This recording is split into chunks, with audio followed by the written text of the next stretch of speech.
So this one is about conflict resolution, which I've probably done this previously. I know I've talked to a lot of people about this, and it seems right. It might be considered novel, but it's novel in the sense that it isn't anything new. Like, it's not my idea.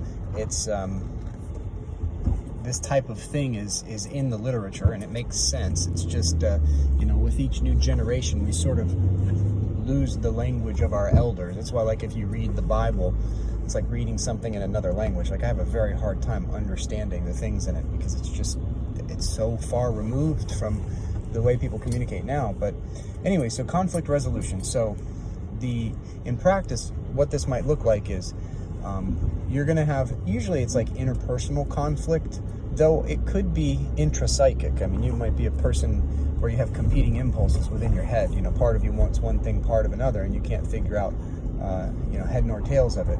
Or you just might have anxiety or tension as a result of it. So it can be inside your head. Or you can have, let's say, interpsychic, meaning between multiple people, interpersonal conflict. And what's interesting is that I think that it's the same. You handle it the same way. Like let's say the most admirable way, the most laudable way, probably the most practical way, the right way, the true way is the same. And strictly speaking, it's get some perspective and try and speak and behave in a truthful way. So that's like that's the axiom. That's the formula for it, I would say. Sometimes acting in an appropriate way is leaving it alone. Sometimes it's not really. It just feels like a conflict because part of you doesn't like something that's going on. But sometimes it's just best to let that sleeping dog lie, because if someone's doing something they probably shouldn't, but it doesn't have it's not directly impinging on you, then probably should leave it alone, unless it's going to hurt somebody. Let them go about doing the wrong thing, lying to themselves or lying to you, or acting in not so productive ways. Like, a lot of people have that. Like, you see a lot of people in your life that are just shooting themselves in the foot, and you see it, and they'll figure it out.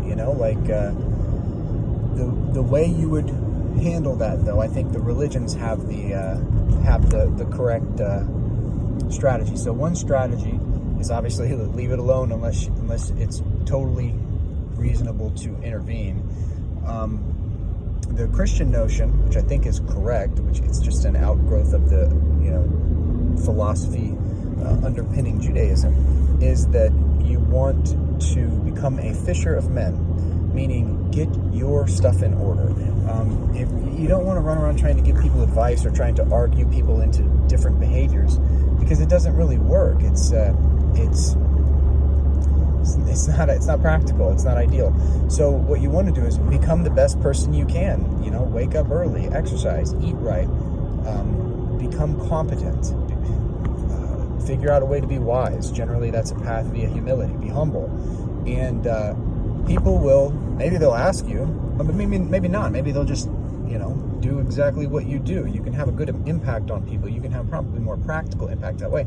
And that's where the wisdom of the notion of becoming fishers of men comes. It's like, you are a fisherman. You are, you got your bait hanging out there. That's your proper behavior. That's the bait. And sometimes people are going to bite on it. And they're going to, hopefully act in a better manner because they see your example. And, it might take years. You might have to keep, get your life in order, pick the log from your eye rather than the speck from your brother's. It's the same idea there, or the speck from your neighbor's. And the idea is that if you get your stuff in order, you do a better job of improving the world than if you try and pick at the other person and try and improve them. It just doesn't work very well. It's not practical. So anyway, that's one way of dealing with conflict. Now, sometimes you can't just leave it alone. You can't let somebody just figure it out on their own because you're tied to them. Like, for instance, you've got like a sibling or a family member or a spouse or a child, and your destiny is tied to them. And so it may be the case that a more hands-on approach is necessary. Now, that doesn't mean it's a full hands-on approach. You don't want to go slapping around your spouse or anything. But you do have a bit more responsibility the closer someone is to you. Now, ideally, you take care of yourself first, like you get your stuff in order, and that way you'll be much more competent when it comes to trying to kind of change the other person. But let's say you got all that figured out. You've gotten yourself basically in the best order you reasonably can, or at least you're on the path to, because that's a lifetime process. But let's say you're on the path for that, and you have a spouse. Let's just use that as the archetypal representation. Arguments in a relationship. Everybody has those fun times, right? Been going on for a millennia, and that's the thing you need to remember in one of those situations.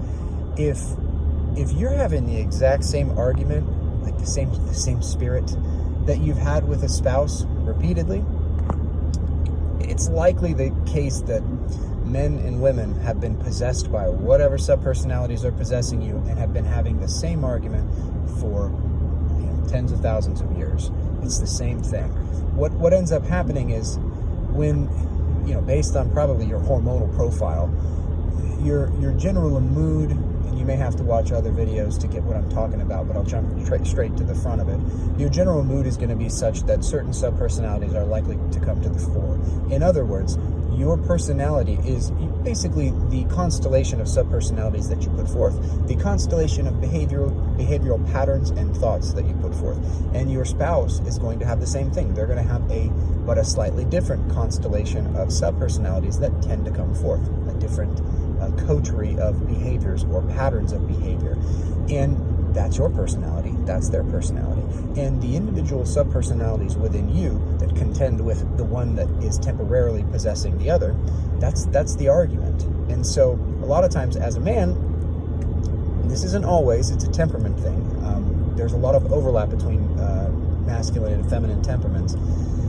But as a man, oftentimes you're going to find yourself the tyrannical king. You're going to be slightly irritable, and you're going to be, slightly tyrannical. And as a woman, I'm not a woman, so I'm not going to be the best at describing this, but you're going to see a lot of similarities across women. You're going to see the same behaviors in your mother, in your sister, in other women that you know, and you're going to be like, oh, I know that. I've seen that before. And it's because it's the same subpersonality. It's probably the same, pattern of neurons in the same physiological shape inside their brain that's activating when you have these perennial, everlasting, repetitive masculine and feminine arguments. So what comes to mind is let's see, I lost it briefly. Well, let's just say here's an antidote to a man that finds himself being tyrannical or authoritarian or irritable. The answer is to get some perspective, recognize, oh, that's the tyrannical king getting out of hand. Yeah, because that subpersonality isn't bad. It's to be sort of an authoritative, because there's a difference between being authoritative and being authoritarian. Language is it's a beautiful thing. There's gradations. It's a spectrum, and so you can be authoritative at the time. You should be authoritative because boundaries are good, and issuing boundaries and say, hey, I'm pretty sure these are the correct boundaries. We need to stay within these things, otherwise things are going to fall apart.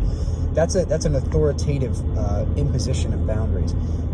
That's good. Authoritarian is when you become tyrannical about it. You're like, these are the rules, and if you step outside of them, then there will be consequences to pay. It's a bit more authoritarian, not so good. See if I can figure out how so women, thankfully, and it doesn't have to be, you can have women that are tyrannical and you can have men that are the opposite, but with the opposite of that boundary-seeking kind of authoritative subpersonality is a more fluid, creative, compassionate, easygoing, flexible subpersonality. And so those complement one another.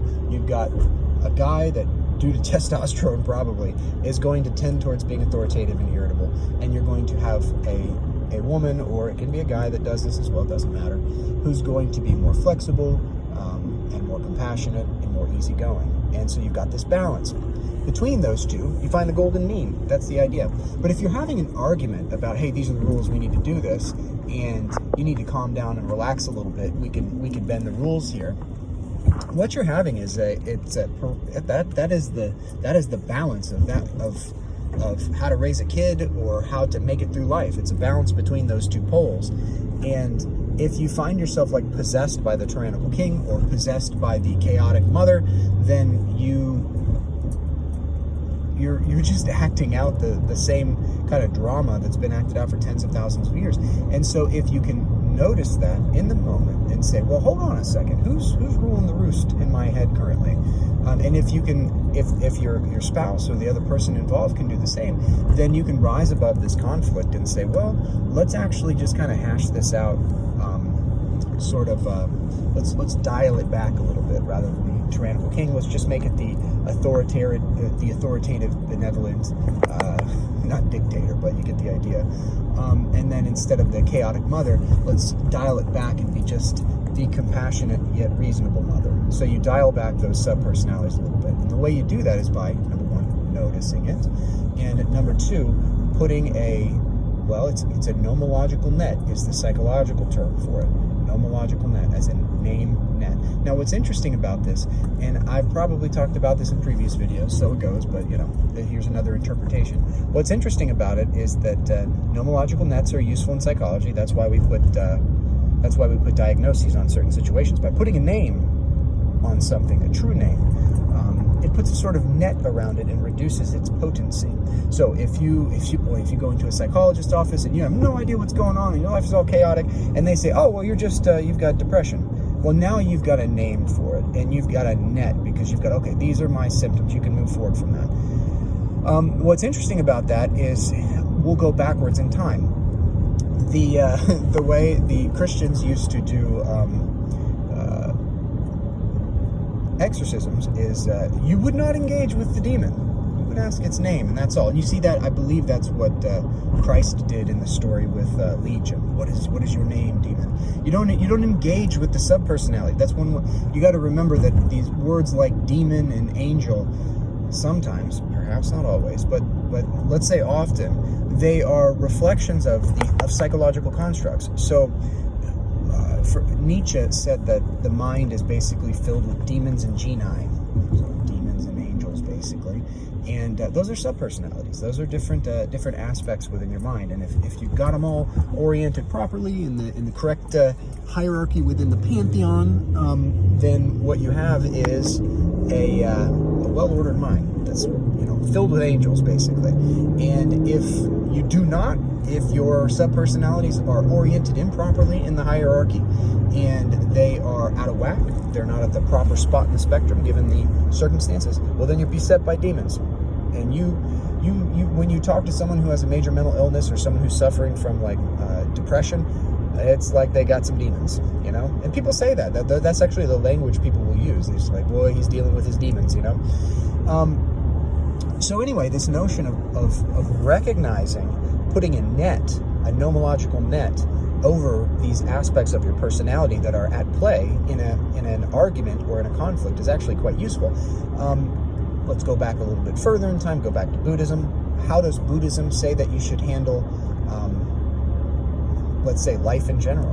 Well, they say pay attention to it, put gentle categories on the things that come into your mind. It's mindfulness meditation. So it's the same idea, putting a name on things. And in naming it, you're reducing its potency as a perturber of your mind. So go back a little bit further, and you've got Marduk in Mesopotamia, and I've said this many times, it's like a Jordan Peterson thing. Marduk, he actually literally puts a net over the dragon of chaos and then breathes air into the body, right? And so when you speak, you're breathing air, and you put a net on something, it's a nomological net. That's exactly what they're talking about.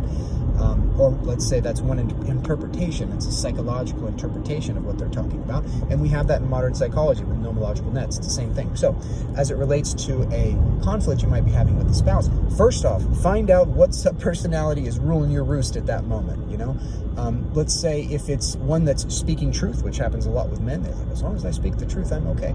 You need to remind yourself, it's not just the truth. Speaking the truth is not enough. It has to be truth shrouded in love, which is the logos. just the truth is Lucifer. He's the light bringer, you know. That's bringing the light. That's bringing truth on the situation. Boy, if you're just speaking truth and you're not being kind, you are not doing it right. You are contributing to the conflict. Even if you're speaking the truth, it's not enough. You have to speak the truth, but shrouded in love. If you're speaking to your spouse, you need to find out who you're talking to. Because if they're not acting like themselves, if you're asking yourself, like, what is wrong with you? It's because they're not ruling their normal coterie of subpersonalities, or their normal subpersonality that usually rules the roost is not there anymore. It's something else going on. If you were to scan their brain, it would not be the same neurons firing as normally does. And I think the thing that comes to mind, and this is not me, this is Carl Jung. Carl Jung says that, and I'll butcher this because I wasn't thinking about this before I started the video, but when you have conflict in a relationship, a lot of times what's going on is people are being possessed by various aspects of their personality that they were not aware of. And for women, a lot of times, I believe he referred to it as the animus. That's the word that he gave it. So if you're going to give a subpersonality a name, like I might say my whenever I'm beating myself up, I might call that inquisition, you know. So because like the Inquisition was a sort of critical prosecution that would occur whether or not you were guilty or not. And so if you find yourself beating yourself up at night, it's basically an inquisition that you're giving yourself, because you're already guilty. You do it every night. No matter what you do, you beat yourself up. Some people are like that. That's, you know, part of anxiety and depression. That's part of what stems from it. But anyway, Carl Jung gave the name of one of these really deep, kind of permanent subpersonalities, the animus, and that is the sort of masculine spirit that's within every woman. And hey, this is a good thing for folks that believe that gender is just a construct. To an extent, it is. They are right, because I have the capacity as a male to channel kind of the feminine spirit. I can become compassionate. I can become motherly. I do it with my daughter. I actually enjoy it. I like expanding my consciousness into that sector of my psyche or myself. Women, similarly, can channel the masculine. They can become a tyrannical king, right? But if you are possessed by that, as a woman, if you're possessed by that masculine spirit, like it's not you, it's got you, you don't got it. What he would say is that's animus possession. That's a woman who is sort of possessed by that same kind of aggressive, tyrannical spirit that men tend to be possessed by as well. The difference with women is that men, we get used to that. We grow up. That's a regular subpersonality for us. And so we dash it against the rocks of society as we age, and hopefully it calms us down and we get it kind of in order and it's no longer kind of out of whack. Women, on the other hand, you don't see them being like tyrannical and authoritarian growing up. It's like it's not one of the normal subpersonalities that come out. It can. They have the ability to. It's actually good to be able to expand into that portion of one's consciousness. But at the same time, if that woman is possessed by this animus that they don't normally kind of pull out of the toolbox, then it's not going to interact very well with reality. And that may be, according to Jung anyway, that's what a lot of like marital conflicts are. They are women that are possessed by a subpersonality that they don't usually use, and they're men that are possessed by the complement of that, which is a subpersonality they don't normally use. Now, ideally, what you want to do is become aware of these things. Name it. Oh, this is animus possession. Aha, I've caught myself once again arguing with the animus rather than my significant other. And then similarly, a woman that's arguing with a whiny, I don't really know that I'm possessed by the anima all that often. Potentially I am. But maybe whiny and depressed and low and salty. If you've got a guy that's acting that way, he's potentially possessed by his anima. And if you're in a conversation with someone that's acting that way, it's in your best interest to recognize it. Now, whether or not you call it out and tell them, that's different, because just calling out the truth isn't necessarily a good thing, as indicated previously. When you use the truth with someone, it has to be shrouded in love, meaning seeking out the good. And it's not just good for you, not just good for them, it's good for everybody, and not just today, but tomorrow, and a year from now, and 10 years from now, and 100 years from now.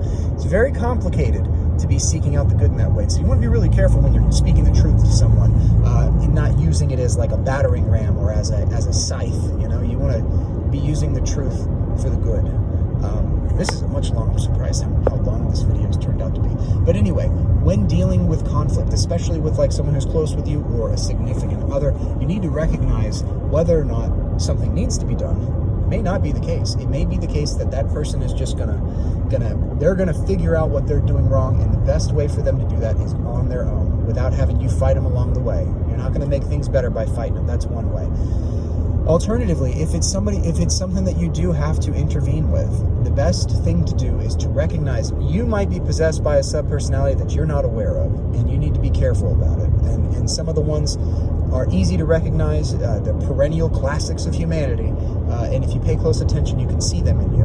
And the ones that are in the other person may be as well. And so you may find yourself unwittingly just acting out the same argument that's been had for tens of thousands of years. And that's a goofy way to go through life. It's an unconscious way to go through life. So be aware, have perspective, make your decisions and your behaviors oriented towards love, oriented towards making things better, not oriented towards winning. Winning is not good, because the person you're winning against is also you. They are the same stuff as you. You and them are both conscious matter, and you guys are engaged in some kind of project that's probably beyond your consciousness that you're not aware of. You're just drawn that way by what Jung called the self. And winning against that is not a win, it's a loss. And that's that.